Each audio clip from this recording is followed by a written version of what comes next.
조금 전에 봉독한 말씀, 디모데전서 1장에 있는 말씀 중심에서 이 교훈의 목적이라는 제목으로 이제 말씀을 나누겠습니다.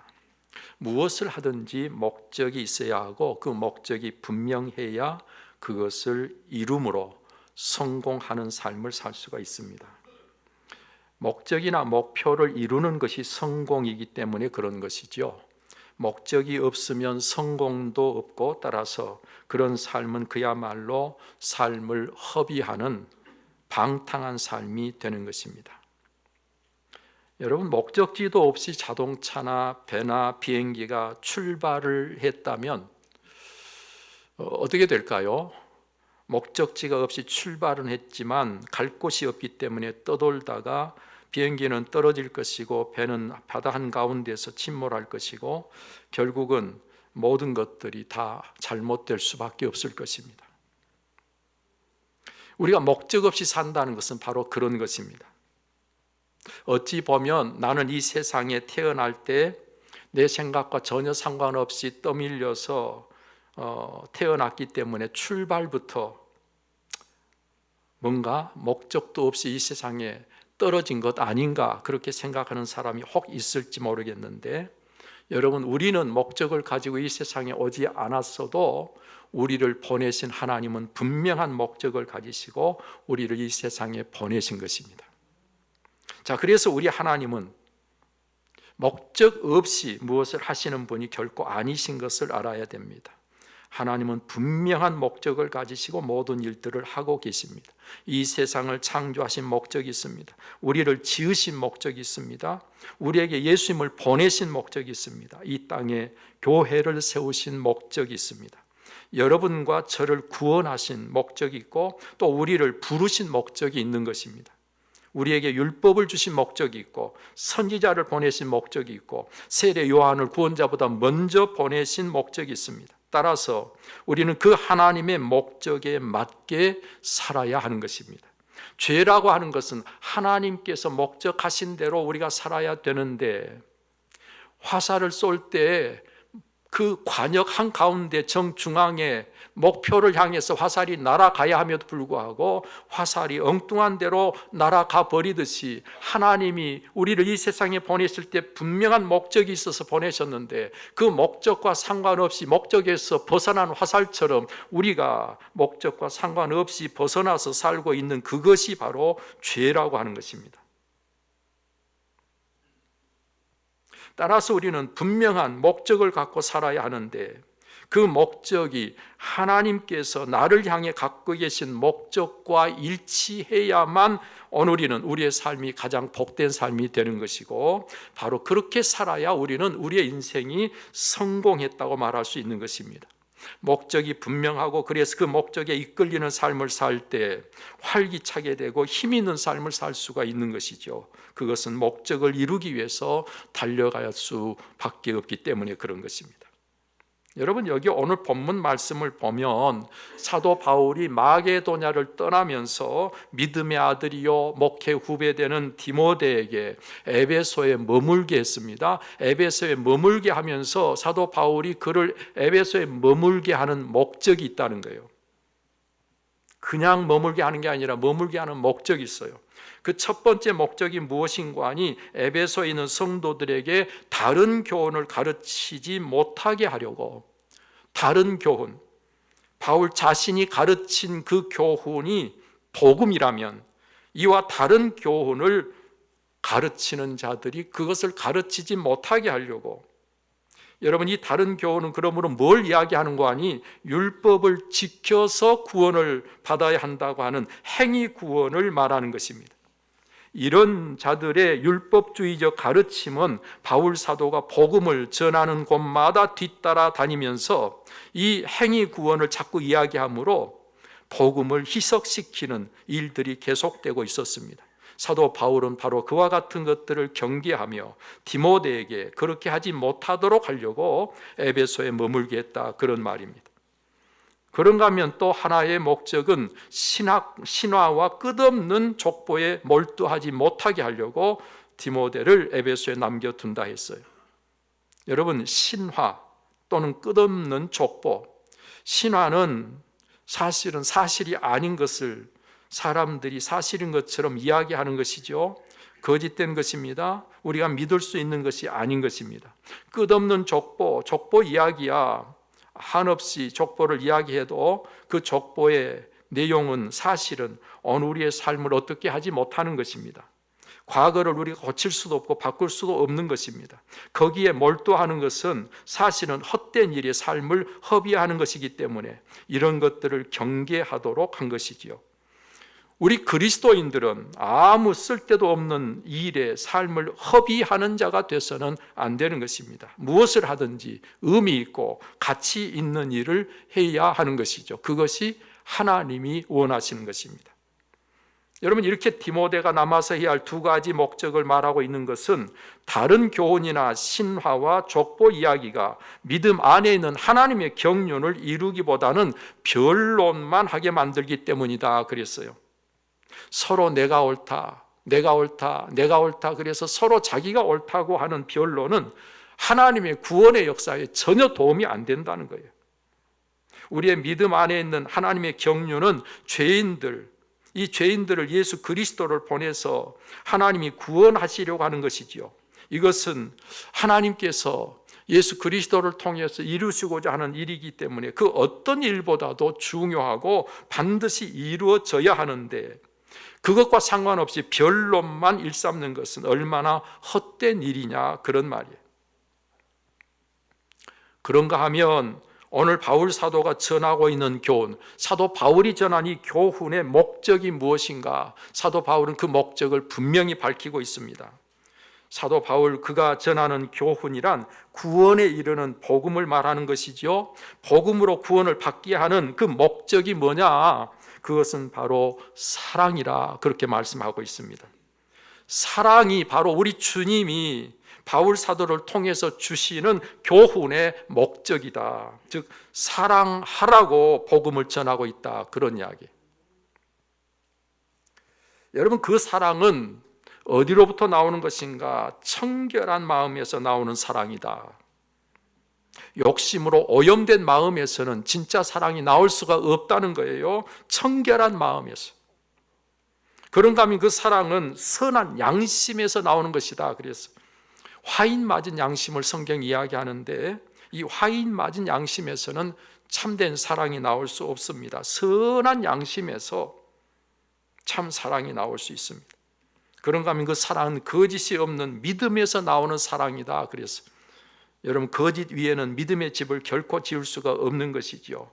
여러분, 그래서 거짓 없는 믿음, 거기서 나오는 그 사랑, 이 사랑이 오늘 우리가 복음을 듣고 그 복음으로 구원받은 자가 구원받은 자로서의 삶을 사는 데 있어서 가장 중요한 것임을 사도 바울은 이야기하고 있는 것입니다. 그런데 사람들이 이 목적, 즉 사랑에서 벗어나 헛된 교훈이나 변론에 빠져 있으면서 율법의 선생이 되려고 한다 그랬어요. 이 참된 사랑에서 벗어나서 변론을 일삼으면서 그럼에도 불구하고 율법의 선생은 되고 싶어 한다.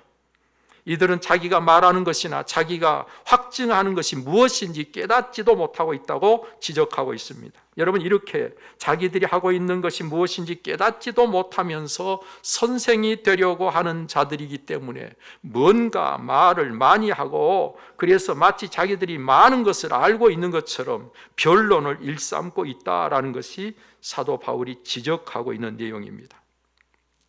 그러면서 바울 사도는 8절에 가서 율법은 사람이 그것을 적법하게만 쓰면 선한 것이라고 이야기합니다. 적법하게만 쓰면 율법이 선한 것이다. 사실 하나님이 우리에게 주신 것은 어느 것 하나 선하지 않은 것이 없습니다. 다 선한 것인데 그것을 적법하게 쓰지 아니할 때 악한 것이 될 수가 있는 것이죠. 오늘 우리는 하나님이 주신 모든 것들을 선하도록 적법하게 사용하는 저와 여러분들이 될 수 있기를 바랍니다. 여러분, 그리고 이어서 사도 바울은 그 율법은 옳은 사람을 위해서 세운 것이 아니라 했어요.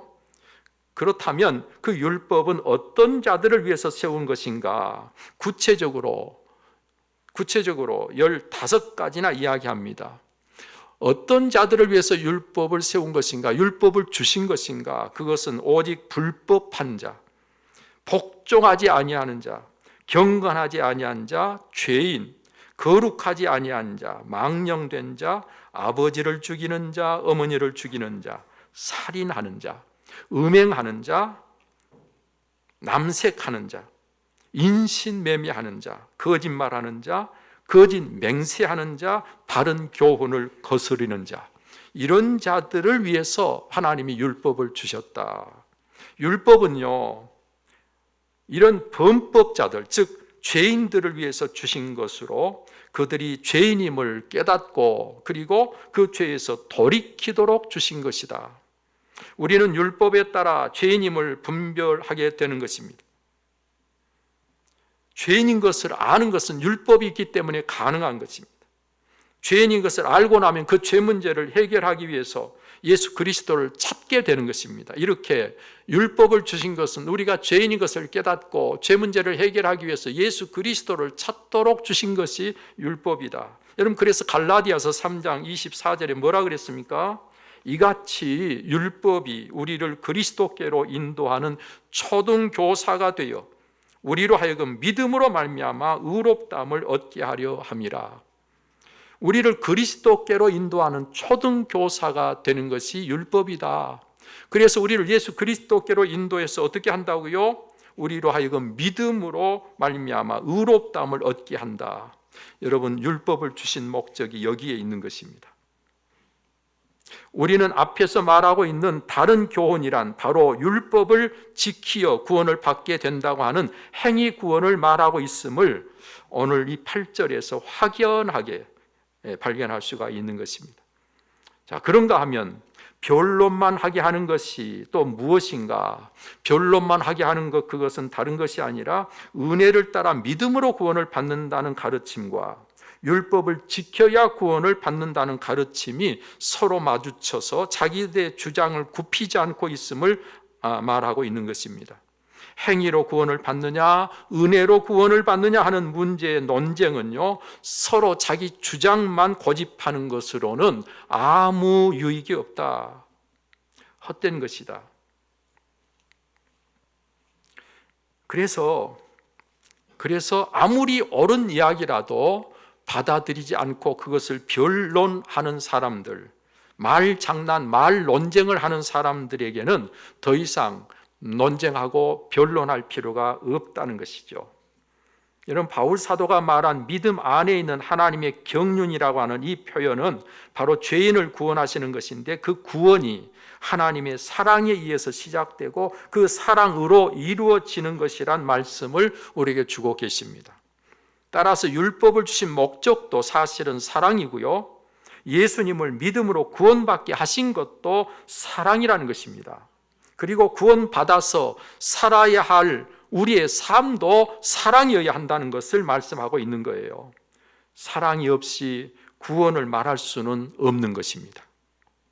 그래서 고린도 13장의 말씀 그대로 사랑이 없으면 천사의 말을 한다 해도, 예언하는 능력이 있어 모든 비밀과 모든 지식을 알고 있다고 해도, 또 산을 옮길 만한 모든 믿음이 있을지라도 내가 아무것도 아니라 그랬어요.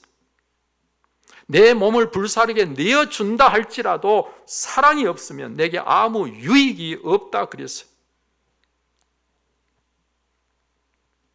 사랑이 오늘 우리를 구원받은 자답게, 구원받은 자로서의 모습을 보여주는 것입니다. 미국의 로저 밥슨 기자가 아르헨티나 정치 지도자를 만났습니다. 국민들의 추앙을 받는 그 지도자와 인터뷰를 하기 위해서 만났는데, 인터뷰 전에 그 지도자가 이 기자에게 물었습니다. 유럽의 백인들이 먼저 정착한 곳은 북미가 아니라 남미 쪽인데, 지하 자원도 물도 기후도 북미보다 전혀 못하지 않고 풍족한데 왜 남미는 북미보다 못하는가? 왜 도대체 북미가 남미보다 더 잘 사는가? 이유를 아는가 물었어요. 이때 밥선 기자는 아무 대답도 하지 못했습니다. 그때 이 지도자가 웃으면서 설명해 주기를, 거기에는 분명한 이유가 있다. 남미는 스페인 사람들이 황금을 구하려고 몰려든 곳이고, 그러나 북미는 영국의 청교도들이 신앙을 위해서 찾아간 땅이다. 바로 여기에 근본적인 차이가 있다. 그래서 여러분, 그렇습니다. 물질에 눈먼 사람들이 그것을 얻기 위해서 그 목적으로 찾아든 사람들의 삶과 하나님을 제대로 잘 섬기기 위해서 물불을 가리지 않고 척박한 땅이라도 상관하지 않고 찾아든 사람들, 그들의 삶과 어떻게 그 삶이 같을 수 있겠으며 그 결과가 어떻게 같을 수가 있겠느냐는 거예요. 다를 수밖에 없잖아요. 우리 인생도 마찬가지가 아니겠습니까? 무엇을 위해서 또 어떤 목적을 갖고 사느냐에 따라서 엄청난 차이를 만들어내는 것이 분명합니다. 우리나라도요, 북쪽의 신앙의 자유가 박탈된 유물사관의 공산주의 체제와 신앙의 자유가 보장되어 있는 이 남쪽의 대한민국과 얼마나 큰 차이를 보여주고 있습니까? 여러분, 그래서 북쪽 땅에서는 도무지 못 살겠다 탈출하는 사람들이 계속되어서 우리 남한으로 넘어온 사람들이 3만 5천 명이나 됩니다. 그런데 남쪽을 이탈해서 북쪽으로 간 사람 얼마나 되죠? 몇 사람이나 있죠? 제발 좀 가라고 해도 아무도 안 갑니다.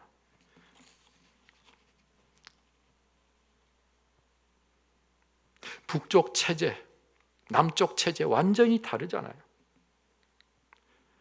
북쪽 체제가 좋다고 하는 사람이 이 땅에 있어도 그 사람들한테 북쪽에 가 살라고 그러면 아무도 안 갑니다.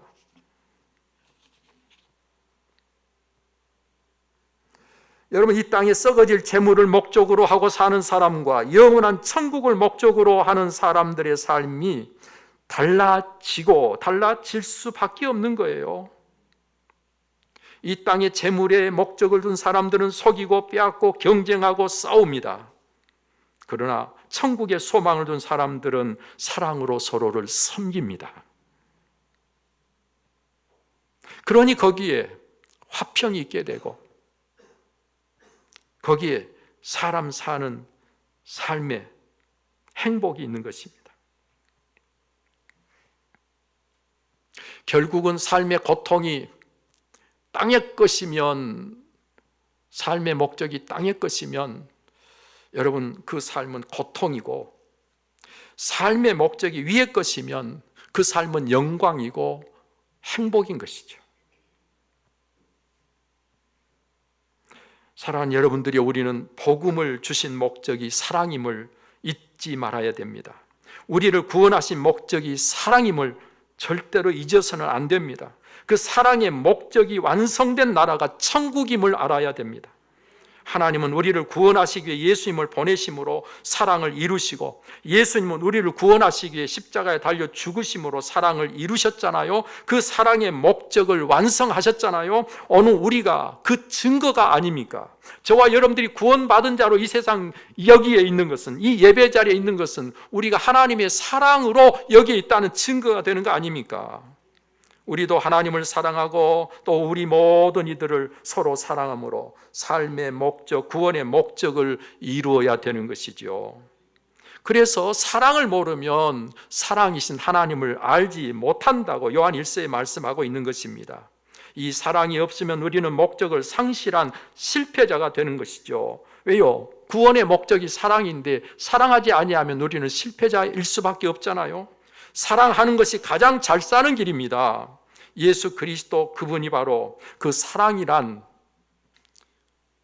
진리의 길을 가셨어요. 주님이 가신 길은 사랑의 길입니다. 주님이 가신 길은 진리입니다. 그리고 그것이 생명입니다. 그래서 예수님은 내가 곧 길이요 진리요 생명이라고 하신 것이지요. 우리 모두 함께 구원받은 자다운 삶은 사랑임을 항상 잊지 않고 이 사랑의 삶을 통해서 하나님의 구원을 이루어가는 저와 여러분들이 꼭 되시기를 바랍니다. 이제는 우리의 구원이신 주 예수 그리스도의 은혜와 독생자로 아낌없이 내어주신 하나님의 그 특별하신 사랑과 성령의 감동, 감화, 교통, 그 충만하심이 오늘 주신 말씀을 따라 구원받은 자로서 그 구원의 목적이 사랑인 것을 알기에 오직 사랑으로 이 세상을 살며 구원받은 자다운 모습으로 하나님께 영광을 돌리기를 원하는, 그리고 이 시간 특별히 죄의 성찬에 참여한 하나님의 모든 자녀들, 그 심령 위에 저들의 가정의 생업에 이제부터 영원토록 함께 하시기를 간절히 축원하옵나이다. 아멘.